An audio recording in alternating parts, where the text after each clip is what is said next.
Okay, so to follow on from impingement, we're now going to talk about a different end of the hip spectrum in terms of hip instability. And I'd like to cover this in the following way.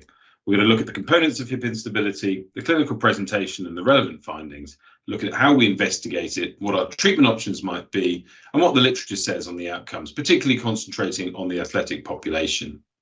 As we are talking about that more athletic population, it is worth bearing in mind that factors which contribute to hip instability, either in terms of the joint itself or in the more generalized sense, may not all be inherently bad and may indeed have some sport-specific benefits.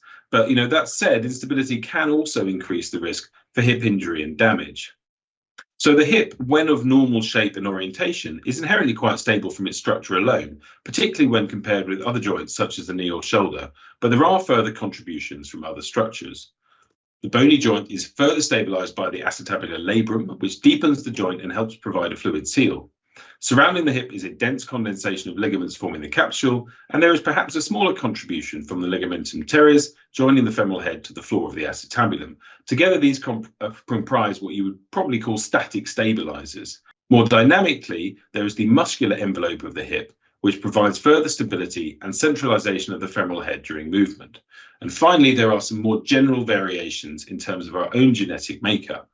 Now, any one of these structures can be disrupted either in development, disease, or from injury. And aside from those conditions of generalized hypermobility, they can all be influenced by either physiotherapy or indeed surgery. Now, in terms of clinical presentation and management, the same rules apply for all non-arthritic hip disease, particularly in the light of the very high potential for non-specific MRI findings. And so it's very important that the patient symptoms, examination and imaging all coalesce around a suitable diagnosis. That said, hip pain, regardless of the cause of it, generally presents in a very similar way in terms of symptoms. As you heard previously, pain is felt in the groin, buttock and upper thigh area in a C-sign type distribution, indicating a deep pain, or for the larger of thigh in the converging finger sign. There may be some clues from an instability problem from the activities or positions that exacerbate the pain, but often this is somewhat non-specific. In contrast to other hip pathologies, however, with instability, there is often a muscular element to the pain in terms of either iliopsoas or gluteal overload. Now, this is a distinct difference, in my view, to the presentation compared with FAI and a reflection of attempted compensation mechanisms. It is important that this is not necessarily taken as a sign that the underlying problem is not the hip. Some patients may actually notice a feeling of instability in the hip, although I would say that in the athletic population, the higher degree of muscular conditioning probably makes this a little bit less likely. This is a brief overview of my hip examination routine, and I just want to highlight a couple of points on instability. It can be difficult to distinguish pain coming from instability rather than, for example, impingement or degenerative disease in terms of positive examination signs. Irritable hips will all have pain in extremes of motion, such as Faber and Federer tests. However, patients with instability will often have a maintained or even greater range of motion than you might expect, particularly in end range and in internal rotation. Other specific things that are worth evaluating are their limb position in gait, their Baton score as a warning of more generalized hypermobility, the presence of positive iliopsoas or gluteal overload signs, and their overall limb rotational profile. Now, this latter aspect can be extremely informative. Firstly, how their hip rotation varies in both flexion and extension as a surrogate for their femoral torsion, and for their thigh foot angle as a surrogate for their tibial torsion.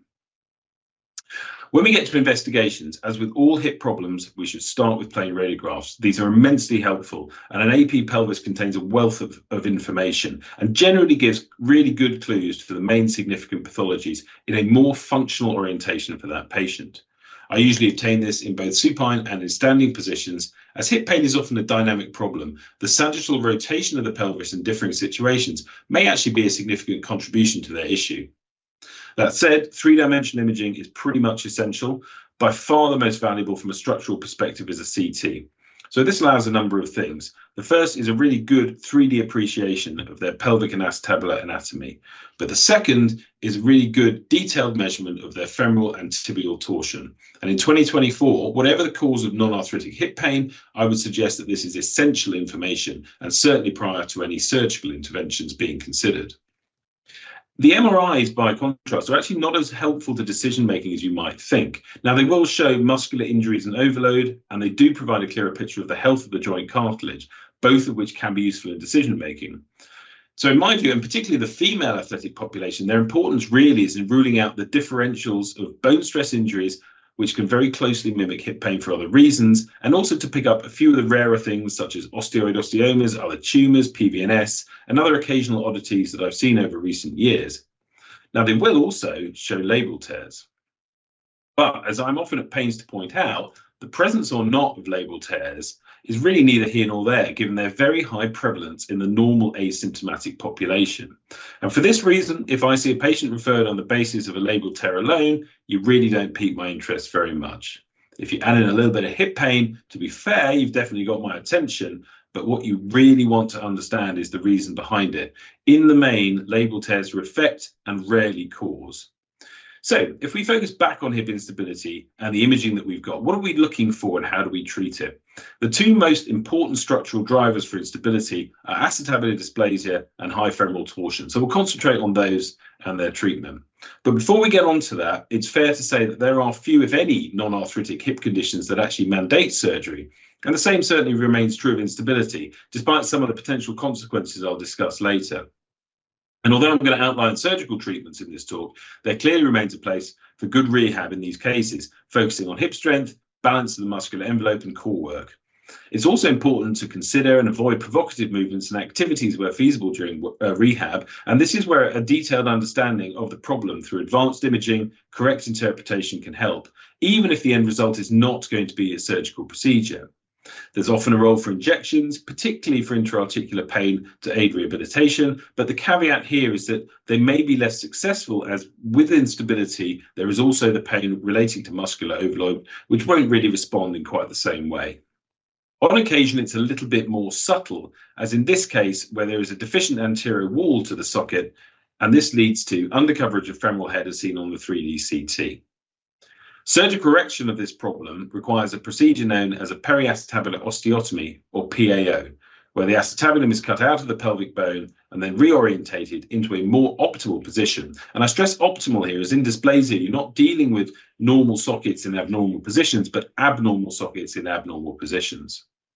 So here's another fairly significant example of left hip dysplasia with the post-op radiograph following correction showing improved femoral head coverage. If we look at the 3D image, you can see how the previously uncovered and sublux femoral head is now better contained within the available bone. This X-ray, if you look at the left hip in particular, is a good example of high femoral torsion. There is some acetabular dysplasia, but there's quite the unusual appearance of the proximal femur with a very high neck shaft angle, a very prominent lesser trochanter, and a small space between the trochanter and the ischium. On the CT scan, we can measure the angle that the femoral neck will point forwards once you put those femoral condyles in neutral. And as you can see, because these numbers will be additive, that the femoral version here is approaching 60 degrees, with the normal being around 15. And in this motion analysis, you can see how during external rotation, there is posterior impingement and anterior instability of the femoral head in this case. And it's for this reason that patients with significant femoral antitorsion will often walk with their knees turned in to reduce the anterior instability in the hip and the discomfort it provokes. Now, this can be corrected surgically, but in this situation, the clinical rotational analysis is very important. Patients with high femoral torsion have more internal than external rotation. And whatever we do, though, their overall arc of rotation is going to remain the same. So if I return someone's version to more normal limits, I will increase their external rotation, but at the expense of that internal rotation. Therefore, they have to have enough overall arc of rotation and be able to afford to lose it from the element that I'm going to take it from. Provided this is the case, the femoral bone can be cut, the rotation normalized, and then fixation in a variety of ways. And on occasion, both of these procedures may be required for optimal hip orientation and stability. Now, I'm guessing that you're all probably thinking that these seem like relatively major interventions, which of course they are, and perhaps there would be something that we could do that would be a bit less dramatic. There is often an assumption, I think, that intervention in non-arthritic hip pain equates to hip arthroscopy, and I think much of this has been driven by US literature where sports surgeons are in the main arthroscopic surgeons first. But there are a couple of things worth discussing around this. Now, firstly, I think it's worth differentiating between acute injuries and the situation of a more chronic buildup of pain. We're focusing on an athletic population here, and it's possible to have an acute injury due to extremes of motion that may also have some relation to underlying hip stability. And I want to illustrate that with this recent case of mine. She's a young dancer in her 20s who came with a fairly acute set of symptoms a week or two following an injury during a show. Now, we can see from her initial imaging that her morphology is reasonably normal. Her MRI scan showed an anterior chondrolabral injury and a small paralabral cyst. Her CT, when we investigated her, showed reasonably high but not excessively high femoral torsion. Now, in this rather more unique situation, and in the absence of any significant bony anomaly, it may actually seem a reasonable choice to repair the injured structures arthroscopically. But of course, the other conversation, particularly in these situations if you're considering surgery, is when you should operate. There's very little evidence to support very early intervention, and the conversation is not only a medical one, but more of a professional one, particularly for those athletes whose career and income is as much of a factor of their symptoms.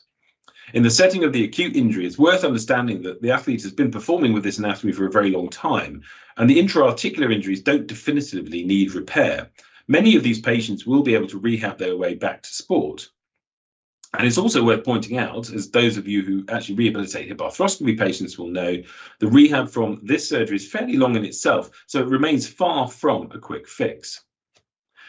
But this is a different situation from the gradual onset of pain from instability. And here I would certainly counsel against a treatment to repair the effect, but not the cause. And I think if care is not taken here, this approach can be actively detrimental. And I think we learned this from early experience in hip arthroscopy. These pictures are from a paper from D. Matsuda in the US, showing a clear case of dysplasia that was treated with hip arthroscopy. Following arthroscopic treatment in a situation that we know is unlikely to respond, there was rapid progression of degeneration in the joint. And when you reach this point, the only surgical option you have is now joint replacement. To be fair and balanced with modern techniques, respecting the soft tissue stabilizers of the labrum capsule, small case series are all showing reasonable results with lesser degrees of dysplasia, but I think this still remains controversial. And logic suggests that the key to curing symptoms from instability is to correct the main issue itself. And actually, the available literature that we do have is relatively encouraging on this point.